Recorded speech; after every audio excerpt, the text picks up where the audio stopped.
तो चलिए स्टूडेंट, आज हम बात करेंगे मोस्ट इंपॉर्टेंट क्लास की, जो कि होने वाली है इंटरनेट ऑफ थिंग्स, जो आपका मॉड्यूल है यानी कि PR4।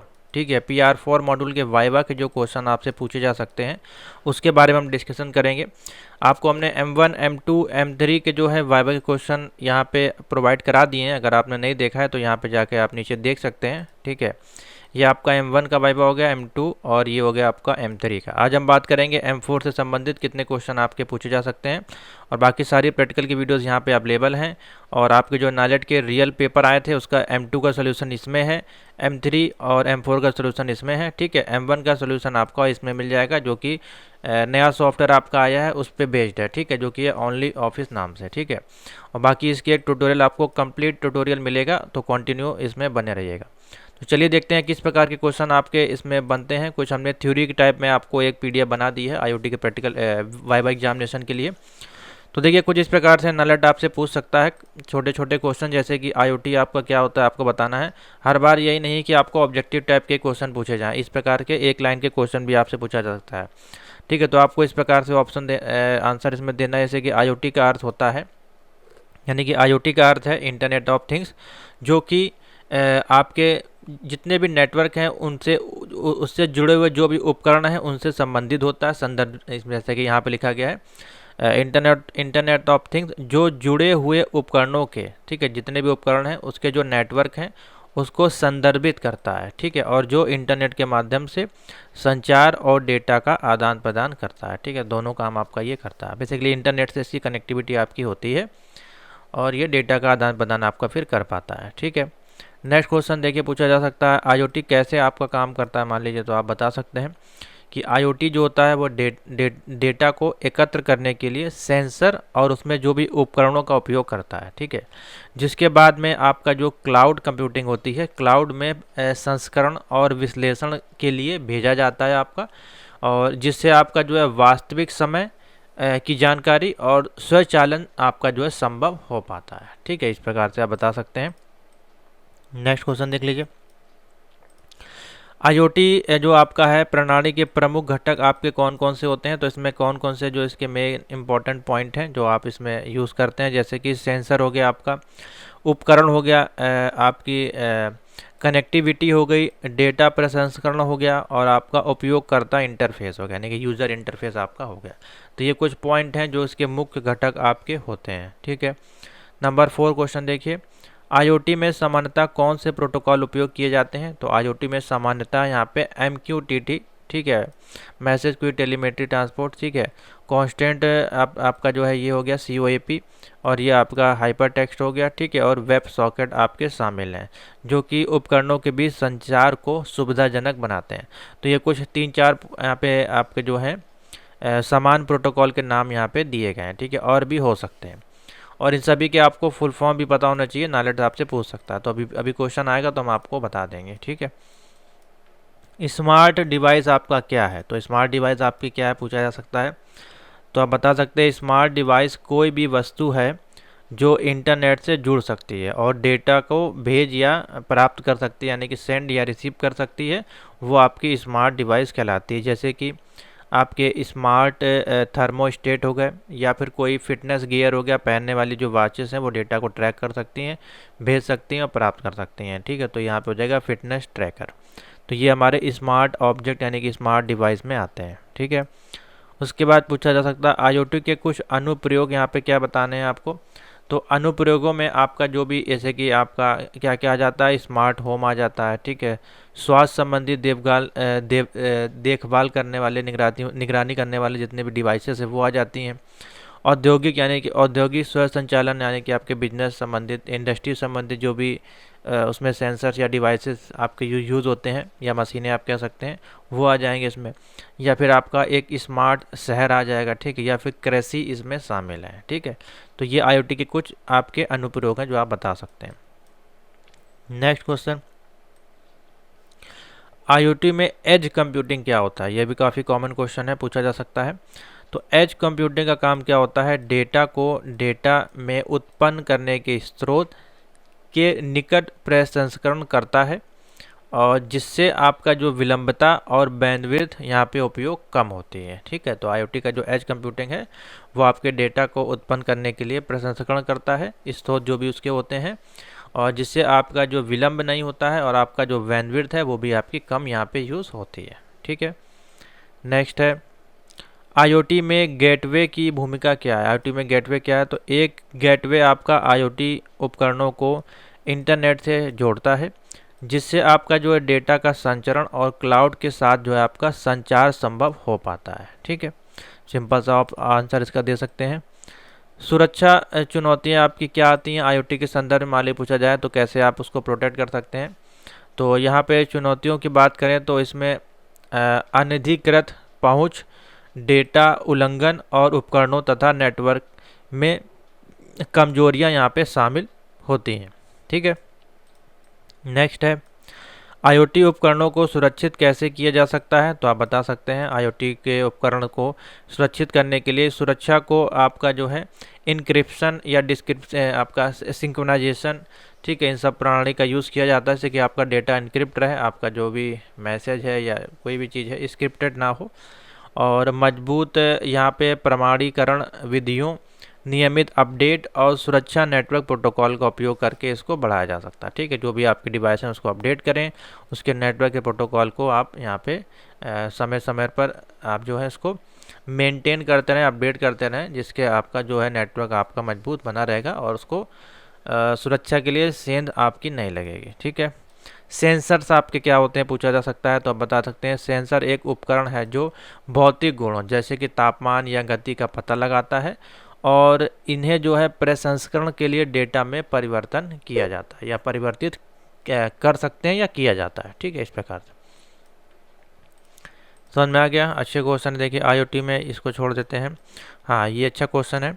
क्लाउड प्लेटफॉर्म आपका क्या है। तो क्लाउड प्लेटफॉर्म आपका क्या होता है। तो क्लाउड प्लेटफॉर्म एक ऐसा सेवा है जो IoT उपकरणों को कनेक्ट करने और डेटा को दूरस्थ रूप से संग्रहित करने की अनुमति आपको देता है, जिसमें कि आपका जो भी कंप्यूटिंग की पावर है यानी कि शक्ति है और जो संग्रहण है वो आपके समाधान मिलते हैं। ठीक है, यानी समाधान आपका वो कर देता है जिस कारण से। ठीक है, तो ऑप्शन हो जाएगा।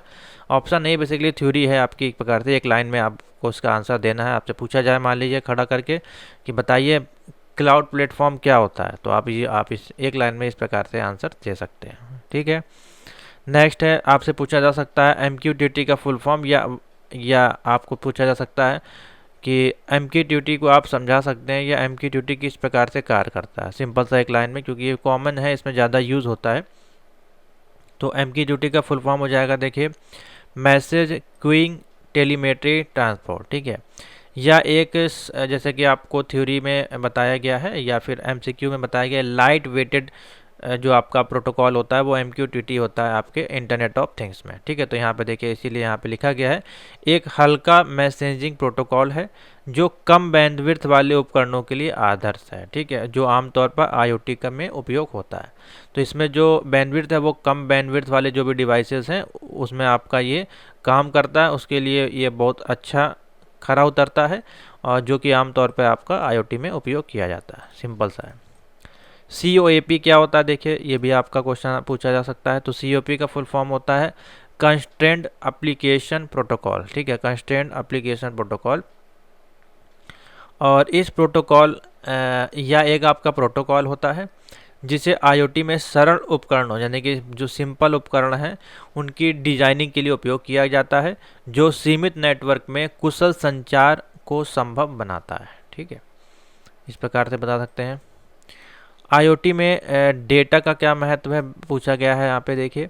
तो देखिए डेटा का महत्व IoT में उन बड़े डेटा सेंटरों या सेंटो का यहाँ पे लिखा गया है, सेंटो का विश्लेषण करने के लिए किया जाता है जो उपकरण द्वारा उत्पन्न होते हैं। ठीक है, और इसमें जो बेहतर निर्णय लेने के लिए यहाँ पे अंतर्दृष्टि प्रदान कर सकता है। ठीक है, तो इस प्रकार से आप बता सकते हैं। अब यहाँ पे देखिए क्वेश्चन पूछा गया स्मार्ट होम आपका क्या है, उसको आप किस प्रकार से दर्शाएंगे। तो स्मार्ट होम IoT उपकरणों का प्रयोग करता है ताकि आपकी जो सुविधा है, सुरक्षा है, ऊर्जा दक्षता जो है उसको बढ़ाया जा सके, जिससे आपके जो भी घरेलू उपकरणों का जो दूर नियंत्रण है, यानी कि दूरस्थ नियंत्रण है, वो समय आपका जो है संभव हो सके। ठीक है, नेक्स्ट क्वेश्चन देखिए, IIoT क्या है, मोस्ट इम्पॉर्टेंट क्वेश्चन है। तो IIoT आपका औद्योगिक सेटिंग्स में IoT जो है आपका प्रौद्योगिकियों के उपयोग को संदर्भित करता है, जिसका उद्देश्य होता है आपका निर्माण प्रक्रियाओं को दक्षता, सुरक्षा और डेटा संग्रह में सुधार करना। ठीक है, इंडस्ट्रियल आपका इंडस्ट्रियल इंटरनेट ऑफ थिंग इसका फुल फॉर्म होता है। ठीक है, जो कि इंडस्ट्रियल रूप में आपका यहाँ पे यूज़ किया जाता है। उसी प्रकार से कृषि वाला है आपका, कृषि संबंध में यूज़ किया जाता है। बाकी डिजिटल ट्विन क्या है, ये इतना इम्पोर्टेंट नहीं है। हाँ, ये पूछा जा सकता है IoT में पहनने योग्य क्या है। तो पहनने योग्य यानी कि वियरेबल डिवाइस कौन सी हैं, जैसे कि पहनने योग्य ऐसे उपकरण हैं जैसे कि स्मार्ट वॉच हो गई, फिटनेस ट्रैकर हो गई, जो स्वास्थ्य मैट्रिक्स की निगरानी करते हैं और जो आपके इंटरनेट से जुड़े हुए होते हैं। ठीक है, नेक्स्ट एक क्वेश्चन आता है, स्मार्ट शहर क्या है आपका। अभी स्मार्ट होम था, स्मार्ट शहर क्या है आपसे पूछा जा सकता है। तो स्मार्ट शहर आपका IoT तकनीक का उपयोग करके संसाधनों का प्रबंधन करते हैं, जैसे कि आपका परिवहन हो गया, ठीक है, आपका ऊर्जा उपयोग हो गई, आपके अपशिष्ट प्रबंधन हो गए, के माध्यम से जीवन की गुणवत्ता में सुधार लाना, जैसे कि आपका उबर वगैरह, होम डिलीवरी, फूड डिलीवरी, ये सारे आपके स्मार्ट शहर के ही उदाहरण हैं। ठीक है, ये सारी डिवाइसेस आपके इसमें लगी हुई हैं, ऑनलाइन आप इसको परचेस करना रहता है, आप इसको यूज़ कर सकते हैं।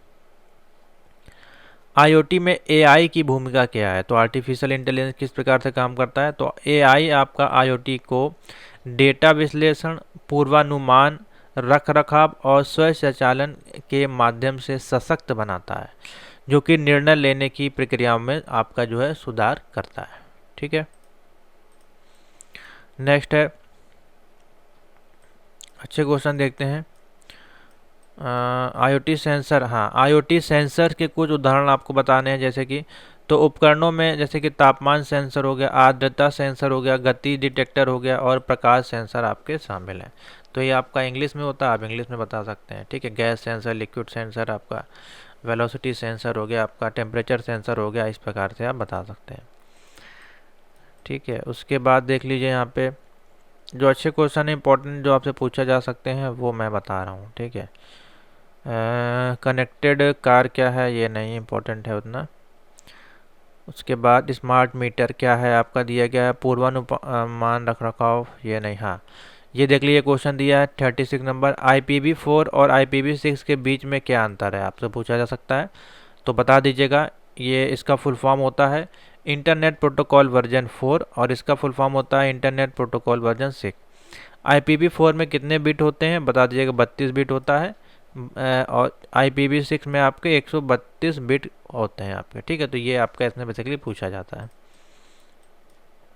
समझ में आ गया। उसके बाद है, देखिए ये क्वेश्चन है, IoT में API क्या होता है। तो API का फुल फॉर्म होता है एप्लीकेशन प्रोग्रामिंग इंटरफेस। तो विभिन्न जो आपके सॉफ्टवेयर होते हैं उनके अनुप्रयोगों को संचार करने के लिए डेटा साझा करने की अनुमति आपका देता है कौन, आपका API। ठीक है, IoT प्लेटफॉर्म क्या है। तो IoT प्लेटफॉर्म एक ढांचा है जो IoT अनुप्रयोगों और उपकरण के विकास, तैनाती और प्रबंधन को सुविधाजनक बनाता है। इस प्रकार से आप बता सकते हैं।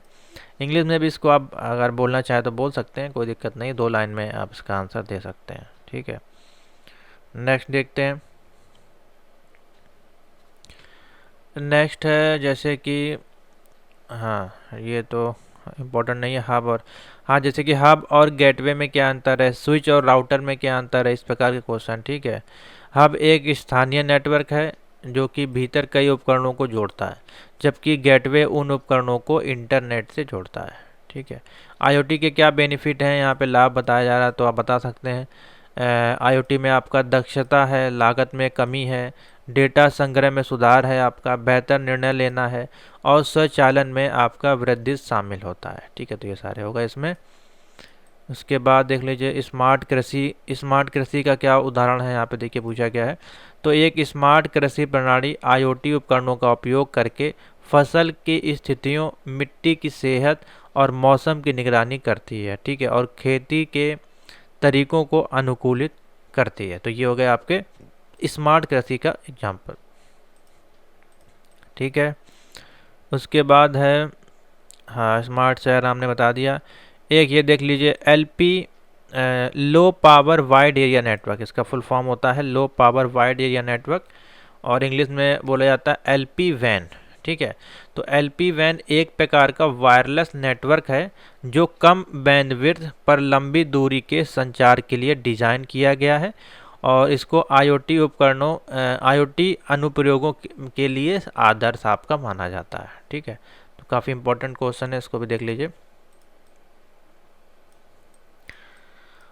उसके बाद है जैसे कि आपके पास है स्मार्ट ग्रिड है। ठीक है, जो अच्छे क्वेश्चन हैं वो देख रहे हैं। MQTT हमने आपको बता दिया। हाँ, एक क्वेश्चन ये, वायर्ड और वायरलेस IoT में क्या अंतर है। तो देखिए, वायर्ड IoT जो होती है उसकी कनेक्टिविटी के लिए भौतिक केबल का उपयोग करना पड़ता है जो स्थिरता और गति आपको प्रदान करता है, जबकि वायरलेस IoT जो है आपकी गतिशीलता और आसान जो है आपका स्थापना प्रदान करता है। ठीक है, सिंपल होता है थोड़ा। उसके बाद है क्वेश्चन,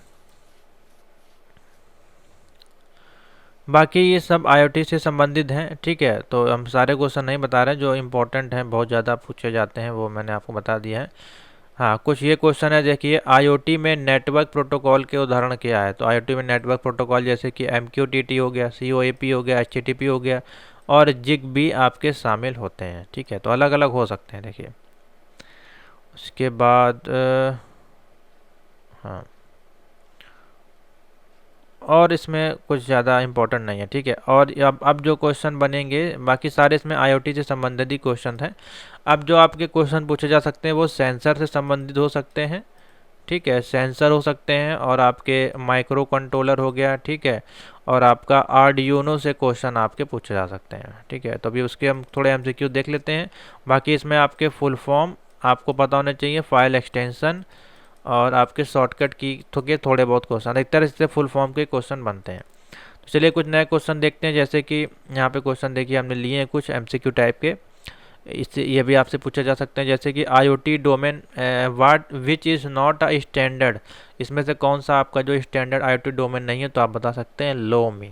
ठीक है, ये क्वेश्चन आपसे पूछा जा सकता है वाइवा में। Who invented the term of internet of things, internet of things का जो टर्म किसने कॉइन किया था या किसने विकसित किया, तो आप बता सकते हैं केविन एस्टोन। ये मोस्ट इंपॉर्टेंट क्वेश्चन है, ये इस प्रकार के क्वेश्चन नाइलेट आपसे पूछ सकता है। उसके बाद है विच is not a main element of IoT, तो IoT में मेन एलिमेंट कौन सा नहीं होता है। पीपल आपके नहीं होते हैं, सिक्योरिटी, थिंग्स और प्रोसेस आपका होता है। उसके बाद एक क्वेश्चन हो सकता है आपका, OSI लेयर में कितनी लेयर होती हैं, 7 लेयर होती हैं, तो उन 7 लेयर के नाम बताइए। ठीक है, इस प्रकार से हो सकता है क्वेश्चन। तो how many the number of element IoT architecture, 7 element आपके होते हैं। ठीक है, IIoT का full form industrial internet of things होता है। विच protocol is light weight protocol कौन सा होता है, अभी आपको बताया गया MQTT। ठीक है, ZigBee is based on which standard, तो ZigBee आपका जो है IEEE 802.15.4 स्टैंडर्ड पे आपका काम करता है। ठीक है, ये पूछा जा सकता है। उसके बाद है न्यू वर्जन इंटरनेट प्रोटोकॉल आपका कौन सा है, IPv6, जो कि 128 बिट पे काम करता है। TCP का फुल फॉर्म पूछा जा सकता है, ट्रांसमिशन कंट्रोल प्रोटोकॉल। IP का फुल फॉर्म हो गया आपका इंटरनेट प्रोटोकॉल, और आपका URL का फुल फॉर्म हो गया URL हो गया आपका यूनिफॉर्म रिसोर्स लोकेटर, और आपका HTTP हो गया हाइपर टेक्स्ट ट्रांसफर प्रोटोकॉल। ये बेसिक से क्वेश्चन है जो हम आपको बता रहे हैं। ठीक है, और इसके अलावा जो एक HTTPS का पूछ लेता है तो उसमें आपका सिक्योर लग जाएगा। ठीक है, और आपका FTP हो गया, फाइल ट्रांसफ़र प्रोटोकॉल हो गया। ठीक है, और हाँ, एक और आपका है जैसे कि इसको बोला जाता है ISP, इंटरनेट सर्विस प्रोवाइडर। ठीक है, ISP, ये भी पूछा जाता है। उसके बाद देख लीजिए आपका क्वेश्चन है, email service is example of SaaS model. ठीक है, ये हो गया आपका। IoT का फुल फॉर्म है इंटरनेट ऑफ थिंग्स हो जाएगा। ठीक है, जो अच्छे क्वेश्चन है, BLE का full form Bluetooth low energy हो जाएगा। अब ये कुछ आर्डिनो क्वेश्चन, जैसे कि Arduino Uno has PWM pin, यानी कि आर्डिनो में आपके पावर पिन आपके कितने होते हैं, तो बता सकते हैं 6 होते हैं। ठीक है, उसके बाद आप देख लीजिए कुछ क्वेश्चन। हाँ, ये तो फिर अलग टाइप के क्वेश्चन है। ए सेंसरीज है, आपका सब सिस्टम होता है, मशीन होता है, मॉड्यूल होता है। ठीक है, एलडीआर का फुल फॉर्म क्या है, तो लाइट डिपेंडेंट रजिस्टर। ठीक है, तो ये क्वेश्चन हो गया। कुछ कुछ क्वेश्चन यहाँ देख लेते हैं, जैसे कि MQTT का full form message queue telemetry transport. Arduino आपकी किस प्रकार की डिवाइस है, तो बता दीजिएगा हार्डवेयर डिवाइस है। HART का full form highway addressable remote transistor हो जाएगा। जावा आपकी कौन सी फाइल सपोर्ट करती है IoT में, तो .jar। ठीक है, आपका माइक्रो कंट्रोलर यूज़ करता है आर्डिनो यूनो में 80 मेगा 328p। ठीक है, GPIO का फुल फॉर्म है general purpose input output pin. ठीक है, उसके बाद है आपका कुछ इंपॉर्टेंट क्वेश्चन IoT मैंने बता दिया। ठीक है, तो इतना ही है। देखिए कुछ क्वेश्चंस हैं, बहुत सारे क्वेश्चन इसमें बन सकते हैं, तो जो जो जो इम्पोर्टेंट क्वेश्चन है लगभग हमने आपको बता दिए हैं। ठीक है, तो इसी प्रकार से आपको तैयार करके जाना है। और जैसे कि सेंसर्स के बारे में आपको थोड़ा सा पढ़ लेना है, साथ ही आर्डिनो से संबंधित कितने उसमें डिजिटल पिन होते हैं, कितने एनालॉग पिन होते हैं, कितने ग्राउंड पिन बटन होते हैं, TX RX क्या होता है, ये बेसिक से क्वेश्चन जो हैं आपको इसमें पढ़ना है। ठीक है, तो ये बेसिक से एक दो क्वेश्चन आपसे पूछे जाएंगे और इजीली आपका 20 में से 20 नंबर मिल जाएगा। तो इसके लिए जो अभी हमने आपको ये दोनों PDF में तीनों PDF आपको सॉल्व करवाएं, इसको देख लीजिएगा। और साथ ही प्लेलिस्ट में जाइएगा यहाँ पे, और M4-R5 की MCQ प्लेलिस्ट होगी। ठीक है, तो वो उसमें से MCQ के कुछ क्वेश्चन देख लीजिएगा, तो आपका वहाँ से काम हो जाएगा। जैसे ये है M4-R5 MCQ सेट, तो ये MCQs भी देख लीजिएगा, इसमें से भी आपके क्वेश्चन वहाँ पे प्रैक्टिकल में आपको देखने को मिल जाएंगे। ठीक है, तो थैंक यू फॉर वॉचिंग, यहीं तक रखते हैं, ज़्यादा क्वेश्चन आपको नहीं बताएंगे, इतना आप तैयार कर लीजिएगा, आपका ईजिली जो है 20 में से 20 नंबर मिल जाएंगे। तो थैंक यू फॉर वॉचिंग।